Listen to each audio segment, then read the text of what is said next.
مارچ 1929 میں دہلی میں قائد اعظم محمد علی جناح نے نہرو رپورٹ کے جواب میں 14 نکات پیش کیے۔ اس اجلاس میں یہ بات بھی واضح کر دی گئی کہ جب تک یہ شرائط پوری نہیں ہوں گی بر صغیر کے مسلمانوں کے لیے کوئی بھی آئین قابل قبول نہیں ہوگا۔ قائد اعظم نے اپنے نکات میں وفاقی نوعیت کے دستور، تمام صوبوں کی مساوی سطح پر مساوی خود مختاری، مجالس قانون ساز میں ہر صوبے میں اقلیت کی مؤثر نمائندگی، جداگانہ انتخاب کا حق اور مرکزی اسمبلی میں مسلمانوں کی 1/3 نمائندگی سمیت ایسے مطالبات پیش کیے جن سے مسلمانوں کے حقوق کا تحفظ یقینی ہو جاتا۔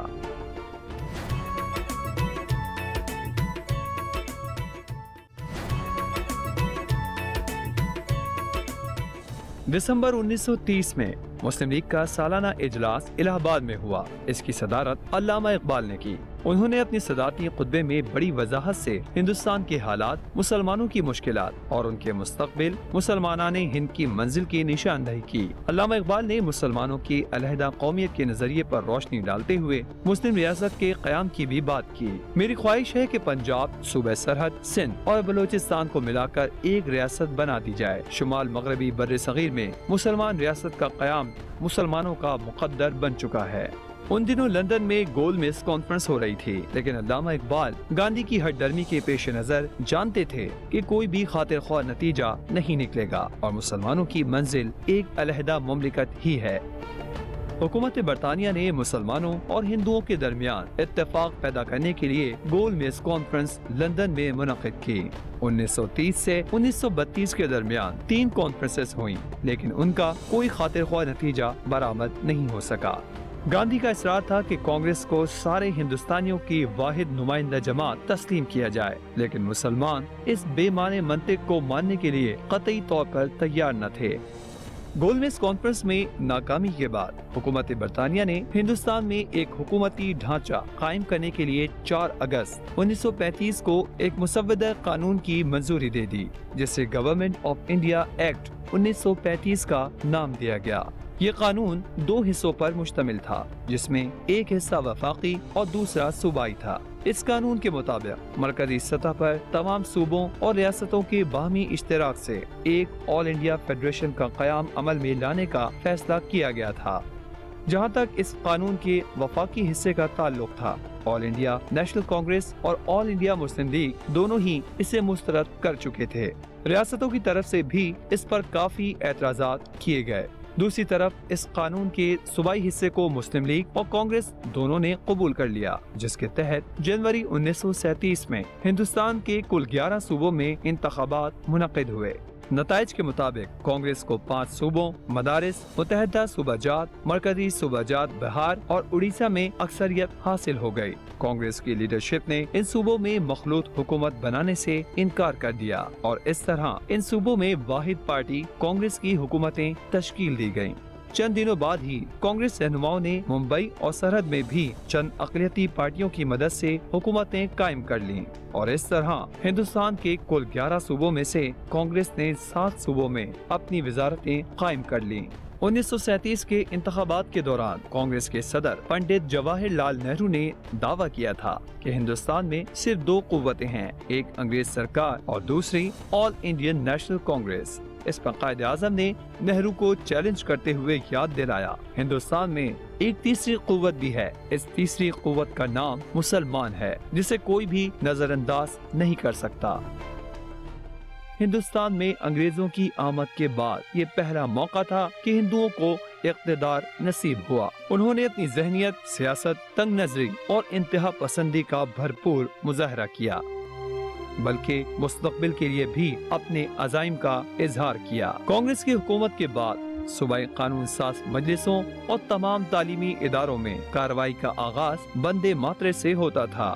یہ بات مسلمان اراکین اور طلبہ کے لیے قابل قبول نہ تھی۔ اس طرح گائے کا ذبیحہ ممنوع قرار دیا گیا اور دوران اذان مساجد کے سامنے متعصب ہندوؤں نے ڈھول باجے بجانے کا طریقہ اپنا لیا۔ اس صورتحال پر مسلمانان ہند بوکھلا گئے۔ ان کو نہ صرف اپنا جداگانہ تشخص خطرے میں نظر آنے لگا، بلکہ ایسے حالات پیدا کیے جا رہے تھے جہاں مسلمانوں کو غلامی قبول کرنے کے لیے بھی مجبور کیا جا رہا تھا۔ یہی وہ وقت تھا جب بر صغیر کے مسلمانوں کو اس بات کا یقین ہو گیا کہ ایک آزاد مسلم ریاست کے قیام کے بغیر وہ آزادانہ زندگی نہیں گزار سکتے۔ یہی بات آل انڈیا مسلم لیگ کے رہنما بھی سمجھ چکے تھے۔ اسی لیے 23 مارچ 1940 کو لاہور میں آل انڈیا مسلم کا سالانہ اجلاس نتیجہ خیز ثابت ہوا۔ 23 مارچ کو لاہور کے منٹو پارک میں آل انڈیا مسلم لیگ کے 3 روزہ سالانہ اجلاس کے اختتام پر وہ تاریخی قرارداد پیش کی گئی، جس کی بنیاد پر مسلم لیگ نے بر صغیر میں مسلمانوں کے جدا وطن کے حصول کے لیے تحریک شروع کی۔ بنگال کے وزیر اعلیٰ مولوی فضل الحق نے قرارداد لاہور پیش کی، جس میں واضح طور پر یہ کہا گیا کہ اس وقت تک کوئی آئینی پلان نہ تو قابل عمل ہوگا اور نہ ہی مسلمانوں کو قبول، جب تک ایک دوسرے سے ملے ہوئے جغرافیائی یونٹس کی جداگانہ علاقوں میں حد بندی نہ کر دی جائے۔ اس قرارداد میں مطالبہ کیا گیا کہ مسلم اکثریتی علاقوں کو یکجا کر کے ان میں آزاد مملکتیں قائم کی جائیں، جن میں شامل یونٹس کو خود مختاری حاصل ہو۔ مولوی فضل حق کی طرف سے پیش کردہ اس قرارداد کی تائید یو پی کے مسلم لیگ رہنما چودھری خلیق الزماں، پنجاب سے مولانا ظفر علی خان، سرحد سے سردار اورنگزیب، سندھ سے سر عبداللہ ہارون اور بلوچستان سے قاضی عیسیٰ نے کی۔ قرارداد پاکستان 23 مارچ کو اختتامی اجلاس میں منظور کی گئی۔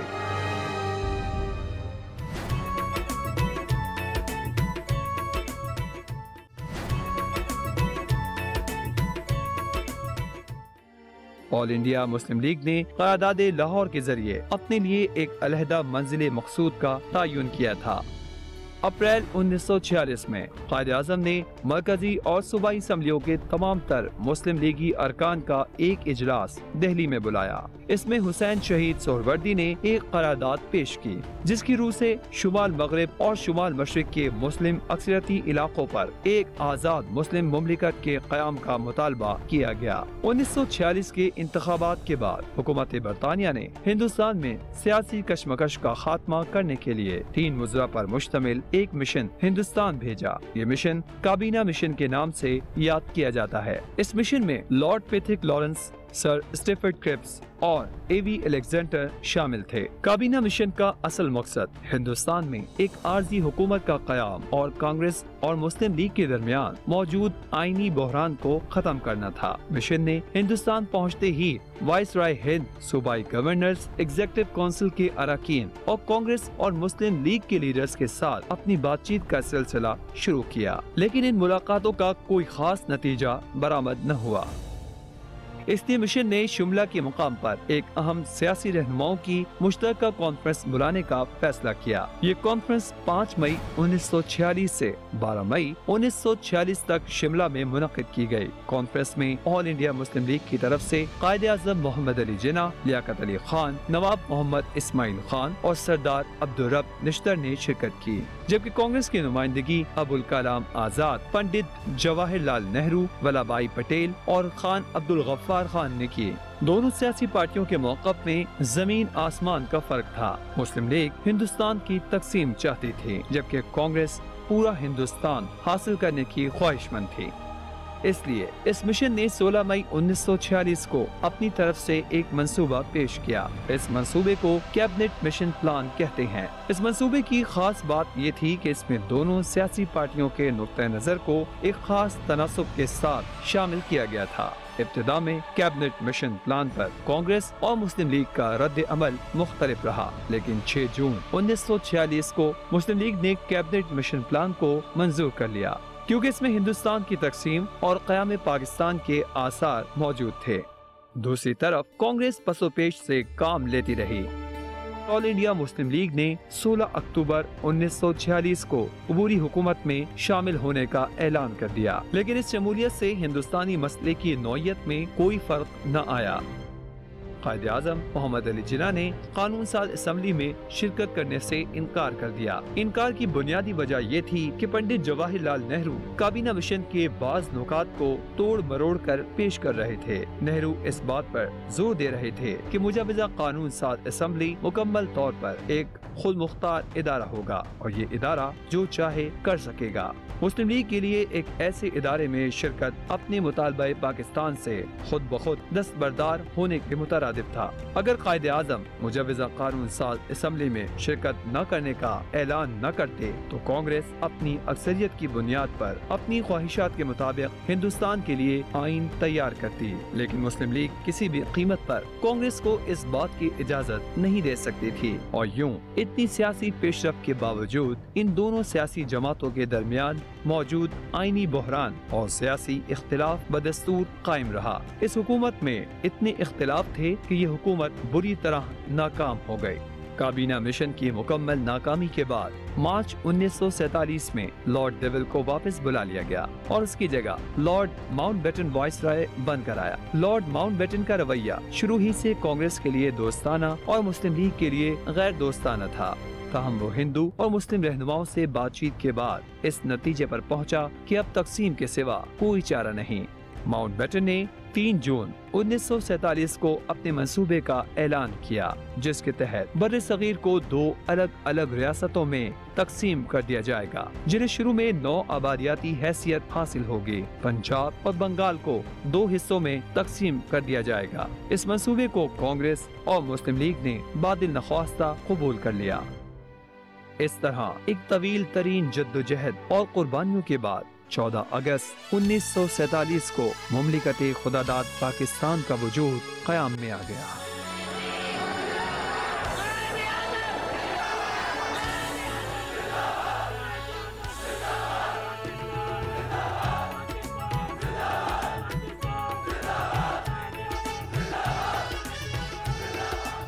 Life and the property and the religious belief should be fully protected by the state at any cost.